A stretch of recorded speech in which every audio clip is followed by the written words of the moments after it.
orain arte gure ahotsa ez da entzun. Orain arte gure ahotsa ez da entzun.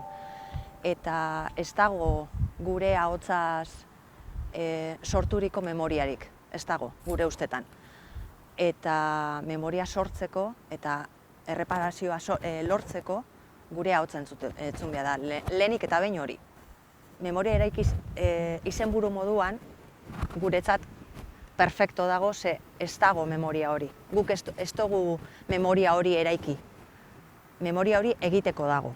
Eta egin izan baldin bada, beste memoriaren bat edo baldin badago ez da gure hitzekin, ez da gure ahotsakin. Gure ahotsa ez da entzun.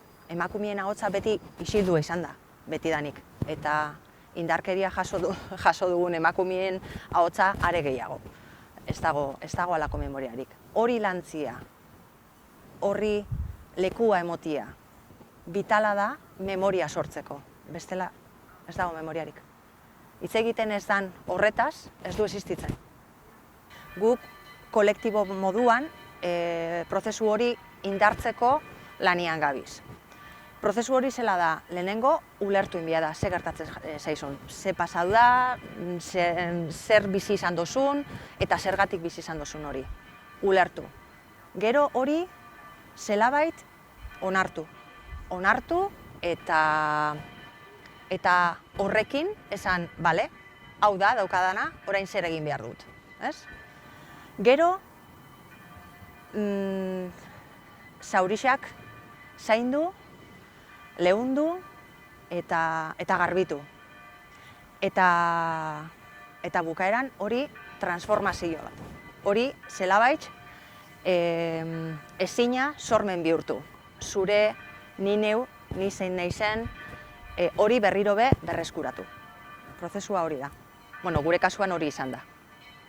Gure kasuan kolektibua da leku seguro bat, leku epaiketarik ez dagoen leku bat, eta hor prozesu guzti honetan zure nortasuna eta zure pertsona berreskuratzeko prozesu honetan oso garrantzitsua da. Ze beste emakume batzuen esperientzia ikusitza zuria ulertzen duzu. Beste emakume batzuna ahotsa entzun da, zuria entzuten duzu. Eta oso garrantzitsua da guretako konpartitzia eta seguridade baten barruan sentitzia. Bestela askoz zailagoa da eta luziagoa. Guk eskatzen duguna da alde batetik gurekin kontaktuan daren agente guztiak eta instituzio guztien formakuntza espezifikoa, formakuntza genero indarkerian kontrako formakuntza hortan espezifikoan, hori alde batetik, bigarrena gure ahotsa, gure ahotsa helarazteko lekuak sortzea, momentuak sortzea, eta hirugarren bat, begirada, erantzunkizuna guregan biktimarengan jauzi baino, biktimariora zuzentzia.